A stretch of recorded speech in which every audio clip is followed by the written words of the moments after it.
but I can only ride a merry-go-round for about 30 seconds. You guys could probably ride it a little longer.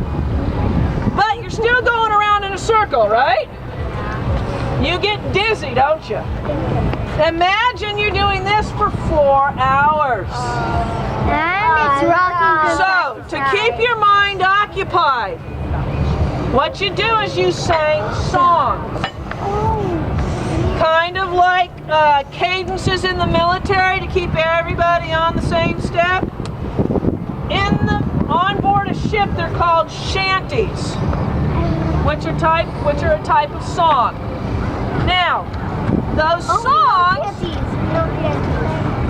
songs keep everybody on the same rhythm, but they also let the sailors say whatever they want to say about whomever they want to say without getting in trouble.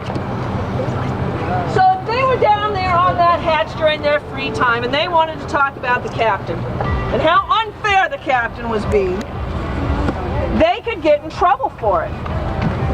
However, if they were walking around in a circle, working and singing a song, they could tell the captain what they thought about him and not get in trouble for it because they were working. So if you read a sea shanty and you really look at it, most of them are not very nice. They're putting somebody down, they're talking about somebody, or things like that. Questions so far? Ma'am? You get to choose your job? No, you don't. You are assigned your job. And it rotates every so often. So you're not, every day, you're not going to be walking around in a circle. You might do it for 2 or 3 days in a row, but this is not your job for 6 to 8 months. Now, how many of you guys know how long 6 to 8 months is? Let me give you an idea. Yeah? Since half a year, yeah.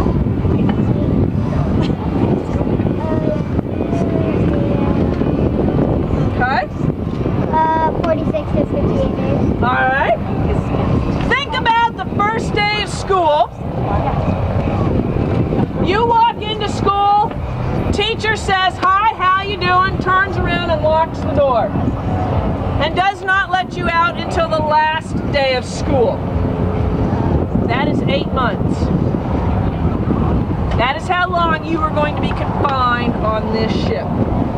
You will not be able to touch land that 6 to 8 months that you were on ship. This is your home. This is where you're going to be living. So, for 25 cents a month, what do you think? No. No. Ladies?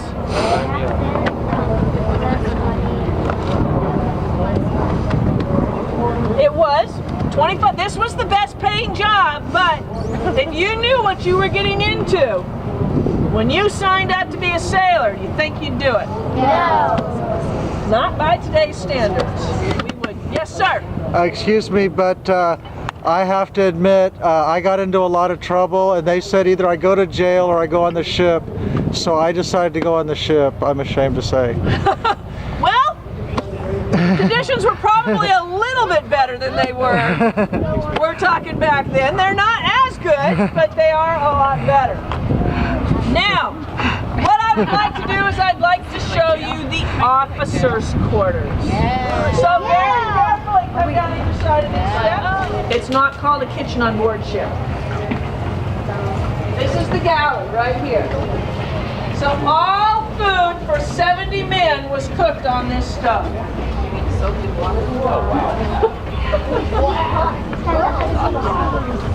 Like I said, the cook was the important person on ship.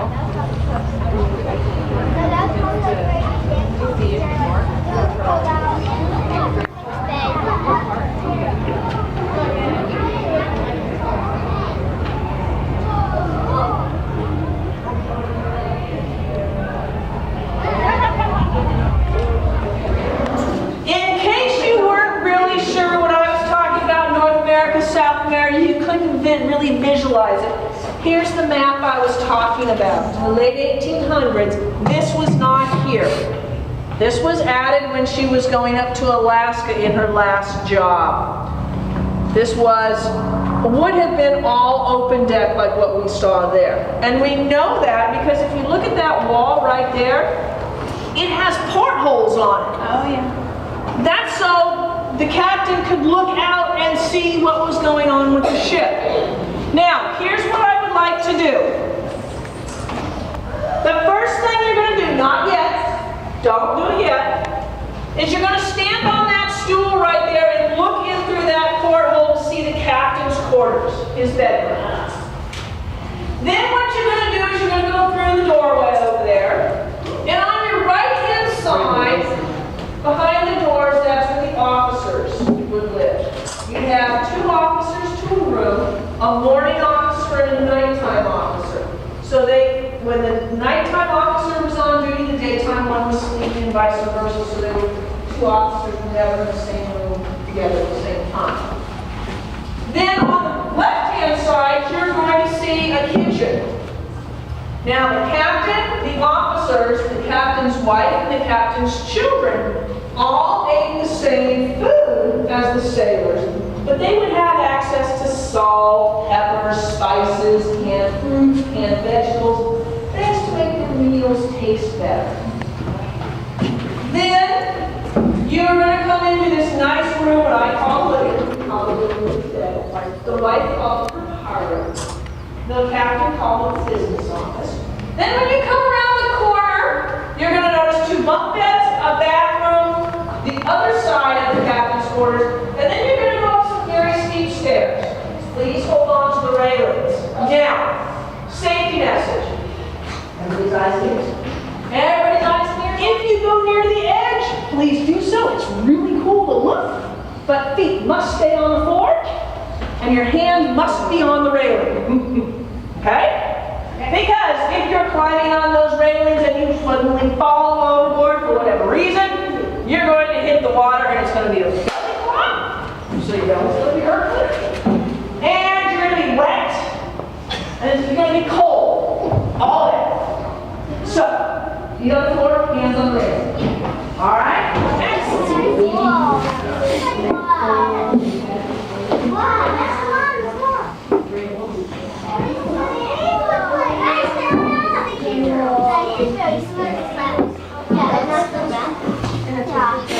They're so lucky.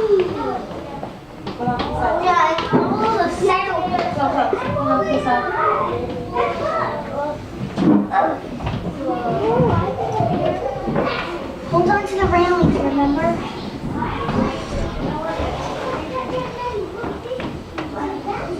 These are steep. It's cooler in here, huh? Look how pretty this is, Ellen.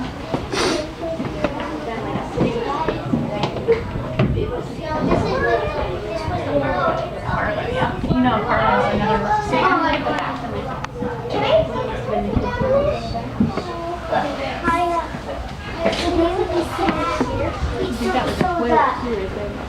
So why would the captain bring his children and his kids? Daddy, why? Down here. I'm going back. He's going to talk to you, guys. Go. Yeah, ladies, you need to stay up here. You'll go back. Jillian, let's stay up here. We'll come back later. You want your jacket? No, huh? I thought maybe. What's this? I know, I pulled it out and went. You're not allowed to jump back down. No. High chair to remind us that children were on board this ship. They were usually under school-age children, and in fact, a little girl was born on board this ship. Oh, yeah. Okay, let's do the wheel one more time, girls. Girls, Julian, get hers first. Okay. Sophia. Oop, that was the anthem. Oops. I bet you anything else.